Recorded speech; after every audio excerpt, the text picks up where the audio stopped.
Je te dis oui, les gens ils veulent pas faire, tu veux pas le faire, ça c'est pas mon problème, je peux rien faire. Et il faut faire quoi pour dire Je dis que les gens ils ont l'habitude d'appeler Yolande, je sais. On a vu, si tu veux, tu peux. on a vu cette cagnotte. Je sais, je sais pas si je veux. On a vu cette cagnotte dans ce. ce. On peut mettre, mais seulement le problème c'est qu'on a toujours appelé par T'as raison. le nom usuel.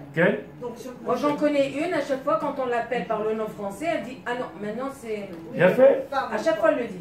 Mais je pense qu'en réalité on peut arriver. Mais il faut venir vous voir avec ma fille par exemple. Pas maintenant. Pas maintenant, viens on finit d'abord. J'ai une question. D'après ce que j'ai entendu, d'abord un nom en hébreu ne se rajoute pas comme ça, apparemment, d'après ce que j'ai compris, mais que si on nous appelle de naissance par un nom, on est obligé, même si on rajoute un nom en hébreu, de dire les deux noms. Est-ce que c'est vrai ou pas? C'est ce qu'on a dit, exactement ce qu'on a dit. Mais d'avoir un nom hébraïque, c'est la moindre des choses, c'est la source spirituelle de la personne. Et donc quand on a donné un nom Goy, on peut avoir un nom, par exemple, qui veut dire quelque chose en hébreu. Bien sûr, les noms hébraïques, ils ont un sens. Ils ont non, mais quand tu t'appelles Esther et quand tu t'appelles un prénom qui veut dire quelque chose, c'est pas pareil. Un diminutif, comme ils ont fait. Non, par exemple, moi j'ai donné Chani. Chani, ça veut dire cadeau, non? Non, c'est Chani, c'est une couleur rouge du. Quelle? La côté. Je sais. Ok. Oui, non, je sais. Chani, c'est personne dans la Torah, exemple. Non, alors je dis, et je répète, c'est pour ça que je dis que le nom, il a une influence. Il a une influence et il y a un poids. Quand on donne un nom, la galoute, elle nous a fait perdre un petit peu toutes ces références-là. Une des choses qu'on a perdues, c'est Ve'ele Shemot Bnei Israël. Voici le nom du peuple d'Israël. Comment il s'appelait? Avec le nom de Shemot Israël. Aujourd'hui, il y a des noms. Et comment on fait Qui sont pas quoi? Rachel, par exemple, t'as peur d'appeler ta fille Rachel, elle a beaucoup souffert et tout, t'oses pas. Eh ben, tu choisis un nom. Mais il y en a pas beaucoup. Il y en a beaucoup. Il y a beaucoup de noms. Le nom moderne serait Non, rien n'empêche d'appeler avec un nom et un nom. Qui nous met dans la question de savoir est-ce qu'il faut ou pas? Oui. Comment on fait? Il faut donner Rabbanim et on fait devant. C'est pas tout à faire, il n'y a pas quelque chose de compliqué. Est-ce qu'il faut le faire? Il y en a qui ont 5 noms. Là, pourquoi faire 5 noms? On dit que c'est pas bien plusieurs noms parce que ça a fait plusieurs destinées. Et en plus, il faut dire tous les jours le venez 5 noms. Donc, comme ça, vous savez tout ça, venez, on dit ce que vous ne savez pas. D'accord. Et ceux qui ont des noms modernes, disons Shirel, c'est pas écrit dans la Torah? C'est pas un nom qui est dans la Torah? Vous ajoutez un nom? Un nom? C'est beau, c'est Shir El, c'est le chant de Dieu, mais il n'a rien à voir avec la. J'ai pas dit que c'est pas beau, ils sont magnifiques. Ils sont magnifiques, mais il n'a rien à voir avec eux. Donc il dit le Rav Bezrat Hashem. Il dit Kevan Shebechayem, תאכו וסבלו האיסורים להפריד מעליהם הקליפות בהקלות גדול נגמרת ההפרט, עד כאן שומעים צוננו. אין הכוונה שחייב לדעת שם הקליפות ממש, ולזו יענש, אלא הרב תאכו וסבלו האיסורים על ידי הפרידת הקליפה. En réalité, quand tu viens dans ce monde-là, chacun de nous il a un travail, chacun de nous il a une mission, et la mission elle pèse, et les gens ils essaient de contourner les épreuves, de détourner les mapitom, ce qu'il a donné à Hachem, miwa sameach, sameach bechelko, achelek sheyetzer rash la tikkun. J'ai un tikkun à faire dans ce monde-là. Je suis obligé de prendre, d'accepter, comme j'ai dit le soir pour Sarah, quand on a fait la Seudat Odaya, Marash Chanavour Siman Resh Rafbet, l'homme qui est Oved et Hachem, c'est celui qui accepte tout Besimcha. Tout, pas seulement l'argent, pas seulement un bon mari et des bons enfants, tout. Tout ce qui me donne à Kashbuchou, c'est Tov. Je dors pas la nuit, j'ai des soucis j'ai de. Tout ce qui donne, c'est Tov. Il donne, Besimcha nekabel akol. Et le chêne qui t'a donné, il porte sur lui un fardeau qu'il faut savoir utiliser, qu'il faut savoir prendre et. C'est une matana. Maintenant, les parents, est-ce qu'ils le choisissent au hasard? Est-ce que parce qu'ils ont pris un livre? Kashbuchou, il donne, non? Rien de hasard. Alors, quand tu sais ça, alors. Moi j'ai pris le livre de. Moi j'ai pris le livre de Rick Azaray. Je répète. J'ai pris le livre de Rick Azaray. Parce que j'avais lu le livre de Rick Azaray, la médecine naturelle.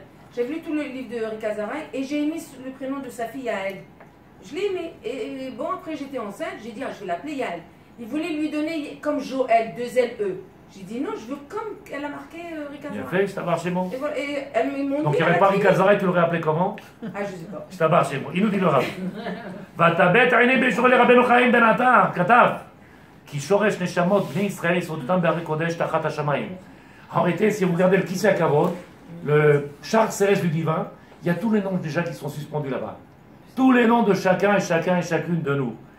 בסוד השמיים כיסא ונשמות הם מחצבות מתחת כיסא הכבוד. וכבר ידעת סוד השם כי הוא הנשמה. Et donc en réalité, notre source vient de ce char céleste. Donc le nom qu'on porte, c'est pas juste... oui, oh, elle s'appelle Mercedes. Mais si tu dis que c'est, si vous dites que c'est Hachem qui a donné le roi Hakodesh pour donner le prénom et tu l'appelles ta fille Jocelyne, alors c'est Hachem qui t'a donné le roi Hakodesh par Si quelqu'un il a été assimilé, quelqu'un qui est assimilé. Ils n'étaient pas assimilés, les gens d'avant. Il y a beaucoup de nos parents n'étaient pas assimilés.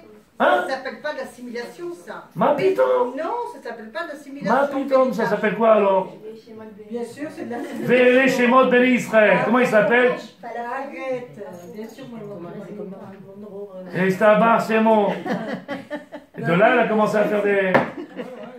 Mais oui, c'est vrai. Et Stabar Shemot. Et Yolande, c'est que nous. Tu ne connais pas? Il dit le Rav. Bezrat Hashem. Okay. Donc, quand mon fils il est né, Dan, alors je suis parti à la mairie en France, Ken, et la goya qui était devant moi, elle m'a regardé, elle me dit, vous m'épelez? Je lui ai dit, vous m'épelez Dan, D-A-N. Elle me dit, ah non, monsieur, vous n'avez pas le droit. Oui, moi aussi, mon Je lui ai dit, pourquoi on n'a pas le droit? Elle me dit, non, c'est un diminutif de Daniel. Je lui ai dit, non, madame, excusez-moi, on n'a pas la même Bible, je ne sais pas, mais qu'est-ce qu'il y a? Il s'appelle Dan. Vadaï, qui a le nom hébraïque, et qui a une source dans la Torah, et qui a maintenant un nom où tu peux l'appeler comme tu veux. Il a deuxième prénom, mon fils, Robert. Pourquoi? Parce que le frère de, qui est décédé dans l'armée, qui est décédé par là, il s'appelait Robert. Donc on l'a donné Dan et Robert au nom de Dan. Il dit le Rav, on finit. וכבר ידיעה סוד השם כי הוא הנשמה, לאן כתב, ואמרו עוד, כי השמות שיש לישראל הם שמות הנשמות. En réalité, c'est le nom de la neshama que j'ai. Je porte pas le shem du gouffre, shem aneshama. Basé pirouche passouk, veshem rechaim yirakev, et c'est pour ça qu'il y a marqué le shem. Yerechaim, le nom des rechaim yirakev, il viendra pourrir.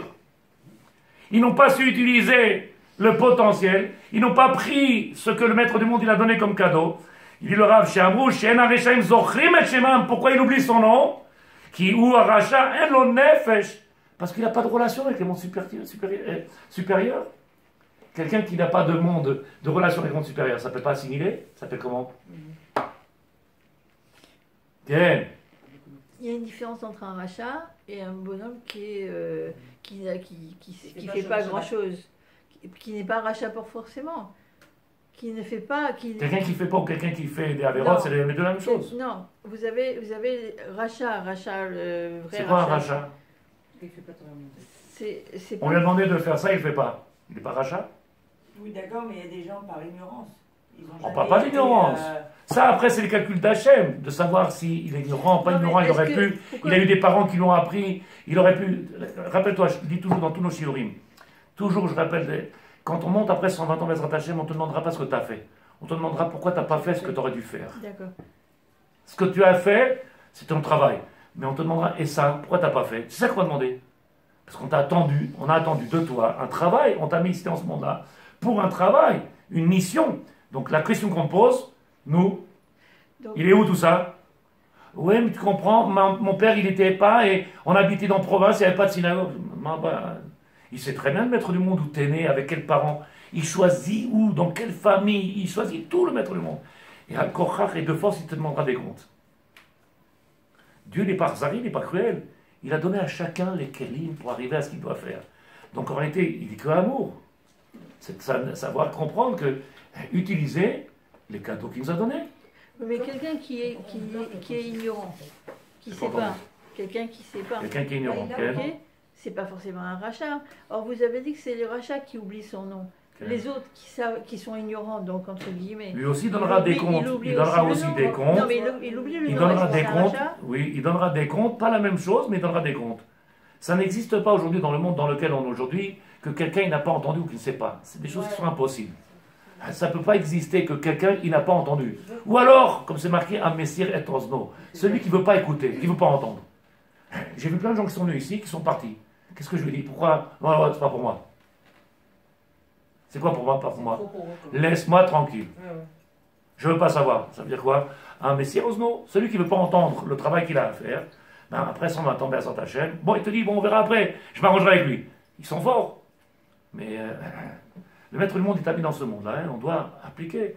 Maintenant, si tu n'as pas eu, le maître du monde, il sait qui sont tes parents, où tu es né, avec quoi, comment. Il sait tout, parce que c'est lui qui a tout fait. Tu ne peux pas venir avec des surprises du dire au maître du monde. Oui, mais tu as vu la mère qui m'a donné, elle était prostituée, mon père, il était clochard. Qu'est-ce que tu attends de moi? Mais je le sais très bien où tu es venu. Il sait tout. Il n'y a pas de hasard. Quel? Comment vous expliquez deux choses? Okay. Je vous ai posé déjà la première.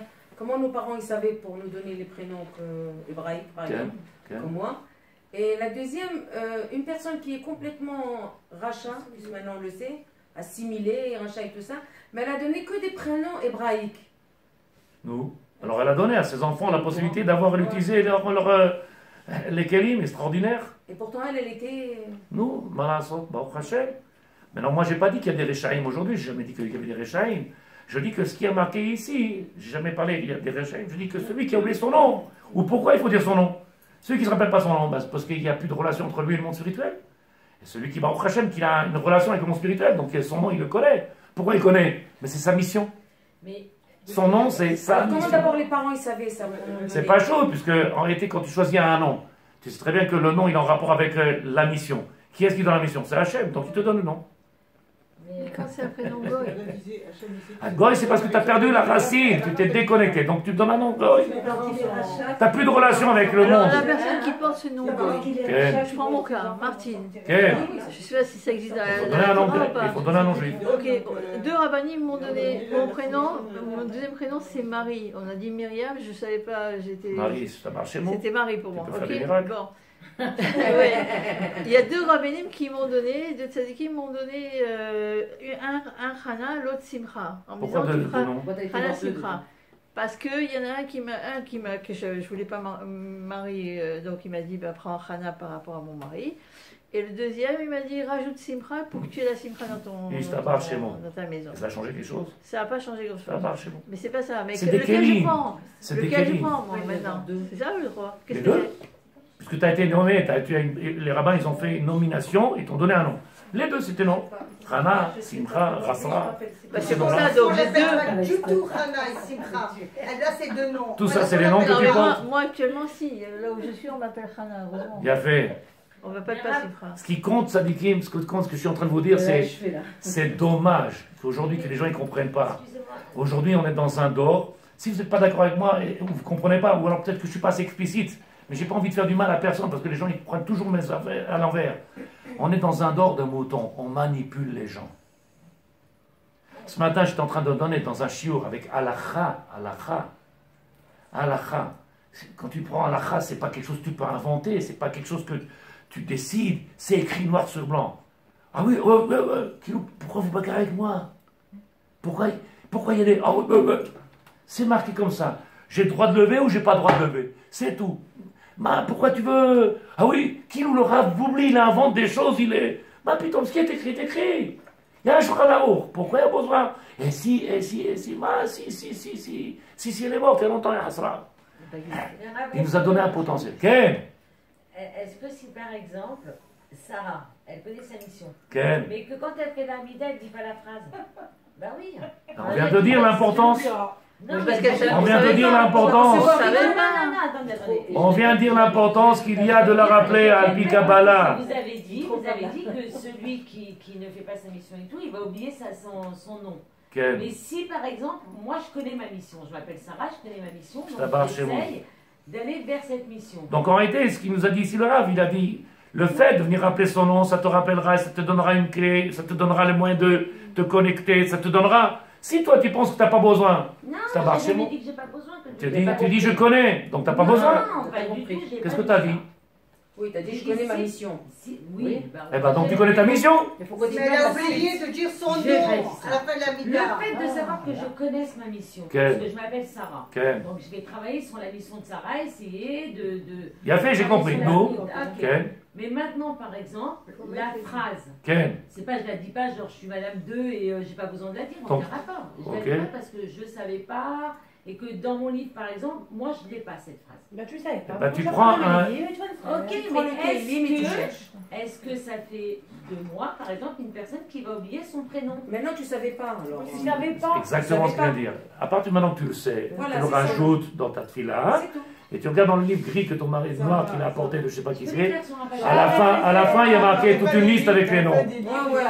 À la fin du livre que ton mari a distribué, à la fin, il y a une liste. Si tu l'as, le Shaarei Chesed, il a dit que le livre de ton mari. Dans le livre dans lequel je lis, je n'ai pas cette phrase. Alors demande à ton mari dans son livre. Oui. Moi, sur mon livre du matin, le livre du matin, je l'avais. Les prénoms, il fallait les choisir en fonction d'un personnage de la Torah. Quand on donnait un prénom à un enfant. De la Torah. Donc moi j'ai fait une erreur avec mes enfants. Donc moi j'ai fait une erreur avec mes enfants, quoi. Enfin avec ma fille en fait. Pas fait une erreur, c'est comme ça malheureusement. Dans la Galoute c'était comme ça. Et c'est pour ça que Baruch Hashem, les rabbanim, ils sont là pour nous conduire, pour nous diriger. Il dit le Rav.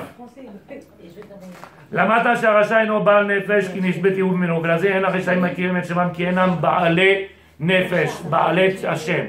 Il y a marqué, Maran Shulchan Aruch il dit, Maran Shulchan Aruch il écrit, il dit, Baal Nefesh, celui qui a Baal Nefesh. De quoi il parle? Baal Nefesh, il y a des gens qui ont une relation avec le divin, et on le voit dans les Ma'asim, on le voit dans leur tfilot, on le voit dans leur avodat Hashem. Il y en a qui ils s'acquittent juste pour s'acquitter, et on voit qu'en réalité, il y a des gens qui vont au-delà de l'acquittement, de j'ai fait, ça suffit. Ils vont plus loin que ça. Ça s'appelle Baal Nefesh. Rechercher à faire plaisir à Hashem. Alors il dit le Rav, Kavanat Varav Kenota B'Dvrei Chazal, She'aish Yireh Hashem Barach, Yikra Baal Nefesh. Comme ça écrit le Maran Shulchan Aruch, celui qui a Yirat Shamayim, il s'appelle Baal Nefesh. C'est quoi Baal Nefesh? Il possède une Nefesh. Le rachat, Eno Baal Nefesh. Eno Baal Nefesh. Il n'a pas de Neshama. Il n'a pas de Nefesh. C'est-à-dire qu'il a une coupure entre le monde spirituel et le monde dans lequel il est lui. Une coupure. Alors que nous, Baruch Hashem, parce qu'on fait trop mitzvot, parce qu'on essaye de faire attention à ce qu'on fait, où on va, ce qu'on regarde, tout le travail que quelqu'un doit faire aujourd'hui. Et c'est pour ça qu'on l'appelle Baal Nefesh. Agaon Rabbi Yonanan dit Eibeshit, dans son livre qui s'appelle Yarut Vash, il dit Zeu Shemo Shel Adam Shiu Kalo Nishmato. כשאחת נשפחת משתמשות אותיות, לכן עכשיו אינם יודעים שמה. Il dit, comment un homme il peut oublier son nom? Tout à l'heure vous avez dit parce qu'il a peur. Rabbi Yonanan Eibeshit, il dit quelque chose de plus grand. Il dit quelque chose de plus grand. Pourquoi un homme il oublie son nom? Quand un homme il faute, il se déconnecte de sa neshama, donc il perd la relation avec sa neshama, il ne connaît plus son nom. Le malach il vient, il demande comment il t'appelle.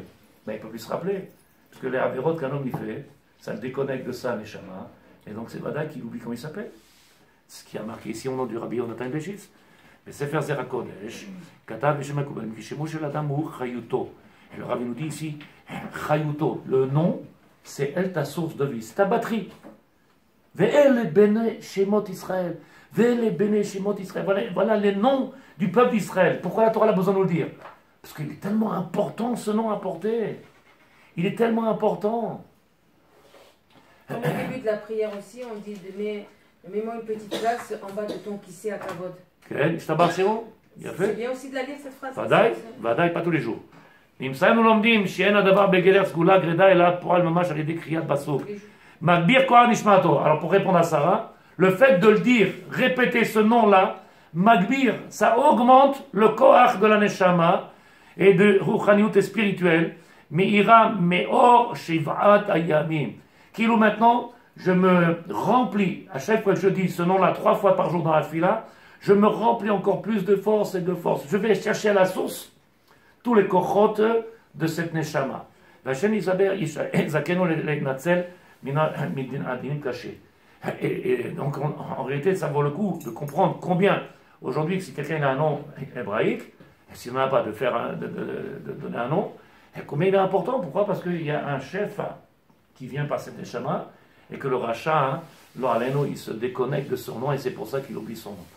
Deuxième chose, après je vous laisse partir, Bezat Hashem, il est tard. Vous savez que dans la Torah, il y a l'Ametet Melachot, il y a 39 travaux qui sont interdits à faire pendant le Shabbat. Vous connaissez les Lametet Melachot? On n'a pas le droit de mettre une graine dans la terre, on n'a pas le droit de labourer, on n'a pas le droit de trier, on n'a pas le droit de teindre, on n'a pas le droit... Alors, tous ces... Je vous explique quelque chose qui est pas shoot, si vous écoutez bien. Pas shoot. En réalité, quand est-ce que ces Melachot là, les 39 travaux, quand est-ce que ils ont un rapport avec nous? À quel moment dans la semaine?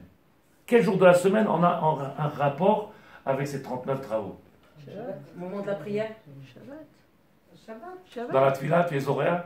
Non. Shabbat, non. Shabbat? Bah oui. Elle a dit dans la prière. Non, tu veux pas te mouiller? N'aie pas peur, jette-toi. Myriam, n'aie pas peur. Shabbat? On peut pas, justement, on dit que quoi? C'est trop facile, Shabbat, moi je dirais. On dit qu'on n'a pas le droit de faire les 39 travaux pendant Shabbat. Oui, mais c'est trop facile de faire en ça fait, Shabbat. on fait la semaine, on ne fait pas Shabbat. Tout ce qu'on fait la semaine, on ne fera pas le Shabbat, parce que les 39 travaux, ils sont interdits pendant Shabbat. Mais moi, ce que je suis en train de vous expliquer, c'est que si vous regardez les 39 travaux, en réalité, ils ont un rapport avec notre vie au quotidien du Yom Yom. Yom Yom. Je fais juste une seule melacha, et je vous explique combien c'est important. Et ensuite, on comprendra l'importance de ce que dit Tzadeket, Shabbat ou pas Shabbat. Il y a une melacha, la melacha qui s'appelle borer. Vous savez ce que c'est borer? C'est trier. Comment on trie et comment on n'a pas le droit de trier? Pour trier, on enlève le bon du mauvais, et celui qui prend le mauvais du bon, il fait, oui, on prend toujours le bon du mauvais. En réalité, il dit le Rav comme ça. Le Rav Chalban, il ramène des choses extraordinaires. Trier, c'est une mitzvah au quotidien. Je trie les gens avec qui je parle. Je trie les fréquentations de mes enfants. Je trie les vêtements que je vais mettre, ceux qui ont une influence négative ou positive.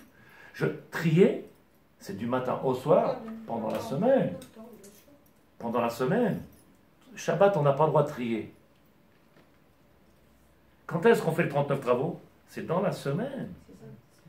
Trier, c'est dans la semaine, pendant toutes les Shisha Yamim, je fais oui, comme Zoréa. Je viens mettre une graine. J'ai apporté un enfant au monde, ça s'appelle Zoréa. Qu'est-ce qu'on fait quand on veut mettre une graine et que la graine, elle pousse bien? Comment on fait? On fait attention, d'abord on laboure le terrain. C'est quoi on laboure le terrain? On n'apporte pas un enfant et on ne va pas le mettre dans un cadre qui ne soit pas adapté. Si je viens et j'habite dans un endroit où là-bas, où les femmes ils sont à moitié nues, où les enfants à l'arrivée à l'âge de 14-15 ans, ils voient tout ça, qu'est-ce que tu demandes après qu'ils détournent la tête? Un enfant c'est un enfant, un homme c'est un homme, et ça, il n'y a pas... Alors qu'est-ce qu'on fait? Zoréa, il y a Kotser, il y a Choresh, il y a tous les dynimes qui viennent avec. Et donc un dîme qu'on fait, Borer. C'est quoi Borer? C'est tirer le bon du mauvais. Vous êtes d'accord? Vous allez voir comment c'est magnifique en réalité. Quand quelqu'un il fait attention à qui il parle, à qui il ne parle pas, qui il faut éviter. Parce qu'il y a des gens, malheureusement, tu ne peux pas faire autrement. Ils ont une mauvaise influence. Ils ont une mauvaise influence. J'étais pas là ce Shabbat, j'étais dans le Nord. Il y en a un qui m'a dit, Rav, vous n'étiez pas là, mais je ne comprends pas. Parce que vous n'êtes pas là, les gens, ils étaient en train de parler. Quand vous êtes là, ils ont peur. Qu'est-ce qu'il y a? Pourquoi ils ont peur? Pourquoi je tue quelqu'un, moi? J'ai fait quelque chose? Vous n'étiez pas là, Rav. Comment ça va, le Rav oublie la personne, il parle, ils ont peur, qu'est-ce qu'il y a? Et pourtant le cours il était intéressant. Vadaï qu'il était intéressant. J'ai pas mis un Tamikram ici pour rien. Vadaï. Toutes les 39 travaux, ils sont à faire toute la semaine. Maintenant, je vous donne le Yesod Gadol. Si vous avez compris en réalité comment on applique les 39 travaux, quand on arrive Shabbat, le dîme de Borer, c'est quoi?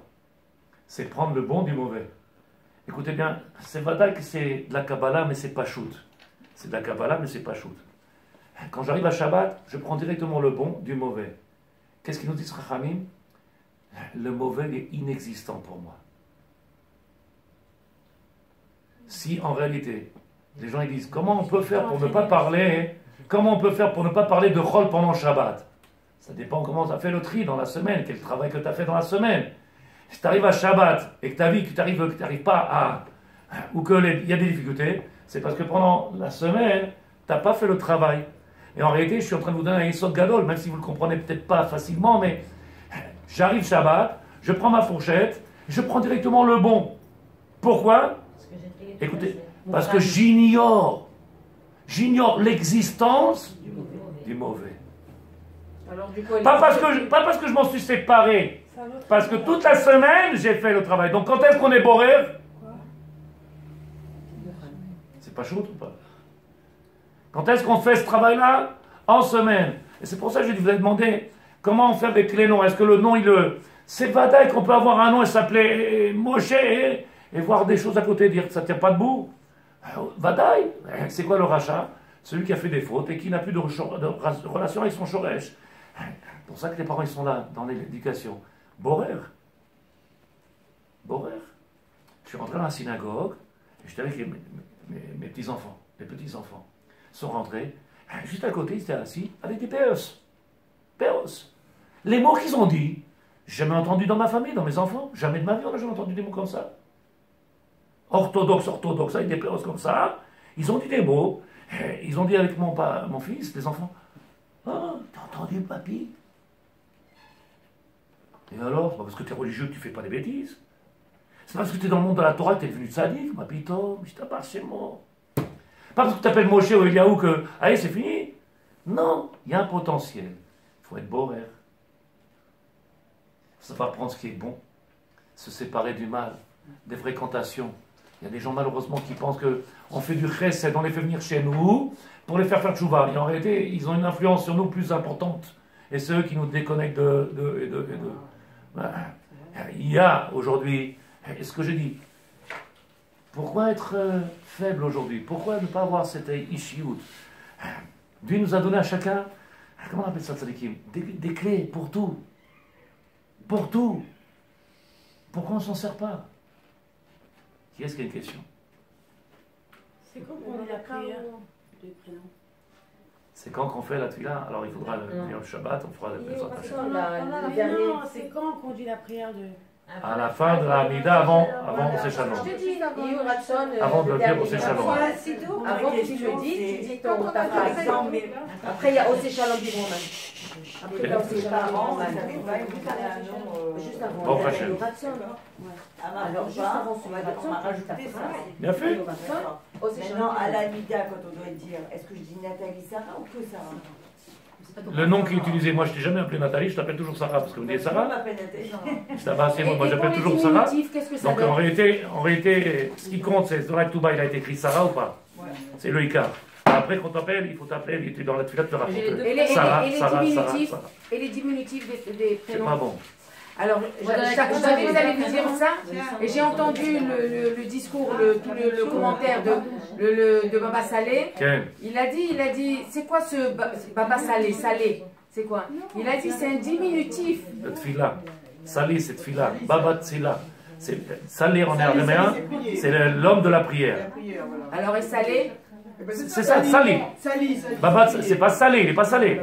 Baba Salé. C'est quoi Salé en araméen? C'est prière, Tfila. L'homme de la prière.